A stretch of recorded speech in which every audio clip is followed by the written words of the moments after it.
So I don't know if you guys noticed this, but on this episode, I've got the camera turned the right way this time. Welcome to the second episode of the Hobbies Spirit Show. I am once again your host, Josh Towns. If you guys didn't tune into episode 1, I'd recommend going back. It's the first video on the YouTube show, so do that. Watch it. Have some fun. If you didn't, here on the Hobbies Spirit Show, we go over the 3 pillars that end up making you have a great life, a great time, and be happy with yourself. It's the mind, body, and spirit pillars. Now, before I get started on the show, I do have some kind of bad news. We were thrown a curveball because I started to do a little bit of research on what I want to talk about beforehand. So I had a whole different show planned for the mind pillar, which is what we're going to start off the show with today. But it changed because when this episode is released, it's going to be 6 days after Kobe Bryant had a horrible plane crash and passed away. So absolutely horrible news. First of all, I want to say my love goes out to the other people in the accident as well. So I'll give you the list right now because I want to make sure that these people are recognized. So it's Peyton Chester and Sarah Chester. It's Alyssa Altabelli, Carrie Altabelli, and John Altabelli. Christina Mauser, and the pilot is Era Zobayan. I hope I said everybody's names right, but I just want to make sure that that goes out to them because the main focus all over social media for the last week has been Gigi and Kobe Bryant, who passed away. Obviously, Kobe Bryant is a massive celebrity. He's transcended all of sports as far as the NBA goes, having an incredibly successful career, winning 5 championships and God knows how many MVPs, and broke a ton of records before he ended up retiring a couple of years ago. Now, I do know that he has some checkered past, so I do want to kind of put my well wishes out for that as well. But I want to focus on all the good that Kobe did, because at the end of the day, we're all human. And Kobe was an absolutely massive influence. I remember watching with my dad, who was a huge Lakers fan when he was still around. And so I grew up with Kobe Bryant and Shaquille O'Neal, and just the amount of work ethic and effort and gratitude that he has put into it, into his entire life is absolutely phenomenal, and it should be an inspiration for all of us. So the topic that's going to be for this mind pillar this week is going to be gratitude. But first, I just want to go on to tell you guys a couple Kobe Bryant quotes, because I think they really show what we need to focus on, and just how his mindset was and how we can kind of do that as well. So first quote is, the most important thing is to try and inspire people so that they can be great at whatever they want to do. So it's all about serving. Even though Kobe Bryant was working incredibly hard for himself to make sure that he has the absolute best life and best career, he also wanted to make sure that everybody else is. He recognizes that abundance, your abundance, doesn't take away from anybody else's. You have your own pot of abundance. It's unlimited. So does John, Craig, Sarah, whoever's there. That you're not taking from their abundance. There's no shortage. And the second thing is on self-doubt, because that's a big one for myself, and I know for a lot of other people, and that is, we all have self-doubt. You don't deny it, but you also don't capitulate to it. You embrace it. And so that kind of shows that his mindset, that goes to show we are all human. Acknowledge it. Say thank you for your concern. I love you, but I'm moving on and I'm doing what I want. So gratitude is the biggest thing for me, and it's something that I've really tried to make sure that I am focusing on probably over the last 5 or 6 months. I have always been someone that is striving for something else. You know, I always wanted to be a professional wrestler in the WWE, and then I wanted to own my own car dealership. I want to be a big influencer and everything like that. And what it comes down to really is gratitude. You want to make sure that you are grateful for everything that you have. Kobe Bryant said this as well. I want to be the guy that's been known, that was given amazing talent, and that I was grateful for every speck of talent that I got, but that I worked hard to be the best. So that's kind of what you have to do. One of the things that I do love about Christianity, don't want to get too much into Christianity and religion and everything like that, but one of the things that I love is that they sit down and pray before meals. It's not the praying that I like, it's the fact that they sit down and show gratitude for what they have. So, thank you for this meal. Thank you for this bread, the wine, the family, the roof over our head, everything that we've been giving. The gratitude is absolutely incredible. And it's one of the things that I need to focus on, and it's probably one of the things that you guys need to focus on as well. Because when you show gratitude, you're sending out a very positive message to the universe that, I am so thankful for what I have, but I'm ready for more. And that's it's kind of what I think we need to all focus on a little bit more. The body pillar. On this week of the Hobby Spirit Show, for the body pillar, I want to talk to you guys about cheat day. Now, I know. We were just talking about Kobe Bryant, how he put everything into what he did to make sure that he was the absolute best, that you always stay on track. Even when you have self-doubt, you acknowledge it and you power through. And now you're saying, Josh, you want to have a donut in the middle of your diet? I know, but I'm going to prove to you this week why a cheat day is an absolutely essential thing to actually help you lose the weight. So one of the things that is absolutely incredible about cheat day, is eating donuts in the middle of your diet. We'll get to that a little bit later. But the two things that are most important, as far as the science goes behind this, there's two different hormones that we want to talk about. First one is going to be leptin, and the second one is going to be ghrelin. So when you are dieting, you're going to reduce your overall calories, on a daily basis. When you are eating like garbage and, you're not paying attention and you're not trying to lose weight or anything like that, you're probably going to have a bagel or a muffin for breakfast. Then at lunchtime, you're going to have a sandwich on white bread. And then at dinner, you might have spaghetti or something pasty or something like that. And you're going to have a ton of calories in a day, maybe some coffee with sugar in the morning. And you're going to be way up on that calorie scale. When you diet, that dives severely. So your body is like, oh my God, we're not getting the calories from the food.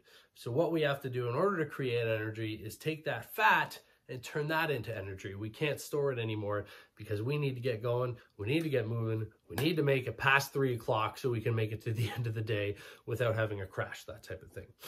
Now, your body is a really intelligent thing. So in order to keep losing weight, you can't do the same thing over and over again. Because after about 2 to 3 weeks, you start to plateau, you stop losing weight. And this is what puts a halt on a lot of people's dieting, because when you've lost a bunch of pounds right away, and then after a little bit, you're not losing any more weight, you start to get frustrated. And how do you get over being frustrated and unhappy? You have a beer. It's called a beer belly for a reason, guys. You have some chocolate, you have some chips, you make yourself feel better by doing that, by eating more calories and wasting the last 2-3 weeks that you actually spent dieting. So in order to actually lose the weight, you have to trick your body. Your body may be smart, but the old noggin is even smarter. So with the body and dieting, there are 2 hormones, like I mentioned, that kind of control everything in regards to losing weight. The first one is the hunger hormone. The hunger hormone is called ghrelin. This is going to stimulate hunger. It's going to promote fat storage, and it's going to release insulin. Now, if you watched the last episode, you know that insulin is real bad for your dieting because it also promotes fat storage. which is not good. You don't want that. You don't want to store the fat. You want to use it for energy. Now, when you diet and your body starts getting used to the new norm, like we were talking about a little earlier, calories are normally up here, and now they're down here to diet. Your body's going, okay,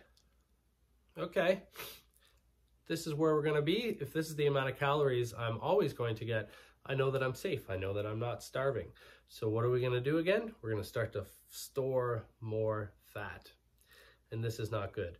When you get to this point of the plateau, your ghrelin levels actually go up, which means you're always going to be hungrier and you're always going to store more fat. So that is a very bad thing. Then you get lost into the cycle of dieting, falling off track, dieting, falling off track. So the other key thing is going to be leptin. Now, leptin decreases when you diet, but when you eat high calories, it jacks up the leptin, which is exactly what you want, because leptin regulates appetite and signals to the body that it's full. So when you diet and you've hit that plateau, your hormones, which should be like this, with leptin up here and ghrelin down here, it slowly starts to do the switch. You want it like this. You want to make sure that your leptin levels are high, and you want to make sure that your ghrelin levels are down. And the only way to do that is to have a ton of calories, because that's going to increase the leptin. And it's going to say to the body that the ghrelin levels don't need to be up because, hey, we're not starving. We're getting the same amount of calories that we always had yesterday. So that's going to be fine. So that's why you have a cheat day or a cheat meal, something like that, because you want to make sure that those hormone levels are down. The other thing that's incredible about it is your sanity. I don't know about you, but if I cut myself off, it makes it even harder for my mind to wrap my head around the fact that this is a good thing. If I can't have a Pop-Tart, and I can't have a beer, and I can't have ice cream, I get real grumpy. And grumpy Josh is not a good Josh. Doesn't make it easier for meditating, doesn't make it easier to stretch, to work out, everything like that. So you want to make sure that you're keeping your sanity, which is why I do a full cheat day. I make sure that I wake up and I have some damn pancakes, and then at lunchtime I can have a burger and fries, and at dinner time I can have spaghetti, and for dessert I can have whatever I want. And when Josh can have whatever he wants food-wise, it's a happy Josh, even if it's once a day. And it gives yourself a little reward. So dieting is not a fun thing. I can acknowledge that. But when you have something to look forward to, like a reward, like a cheat day, then it's going to make it a lot easier to make it through those 6 days. And that's the other thing. Please don't do a cheat day every other day. It doesn't work like that. You have to give your body time to drop those leptin levels and increase the ghrelin levels, because if you just do it every other day, you're just going to go back to the body always saying, store it, and you don't want to store the fat. So that has been your body pillar lesson for the day. And welcome to the spirit pillar. Now, you guys are going to have to bear with me because it's taken a lot of talking myself up in order to get into this pillar.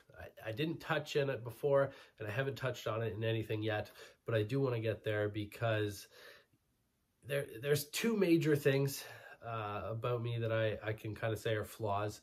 One of the things is that when I love something, I'm a perfectionist, absolutely. And the second thing is that I always want everybody to like me. You can call it a flaw or you can't. You know, some people think that's a really incredible thing. But what I find is that I'm not always honest with myself. I'm not always honest with other people because I'm putting on that mask in order to get everybody to like me. And one of the things that I am trying to do in this journey of mind, body, spirit is be honest with myself. And maybe not everybody has to like me, which is so hard. Please like me. But I am my own cup of tea, and I know that not everyone likes tea, especially Josh T. Don't think of it that way. Please don't think of it that way. So spirit to me is, I mean, you can call it a bunch of different things. You can call it God, Jesus, Buddha, you know, Gandhi didn't do that. What am I thinking? Universe, whatever you want to call it. Basically, it's just acknowledging that there is something greater than us. It doesn't have to be a big man in the sky, but I also don't want to offend Christians and other religions and everything like that, because I do think that there's a lot of good that comes out of, being grateful and having a set of not rules, but a set of morals to live by to make sure that you're doing the right thing consistently. And I think that's one of the good things about religion.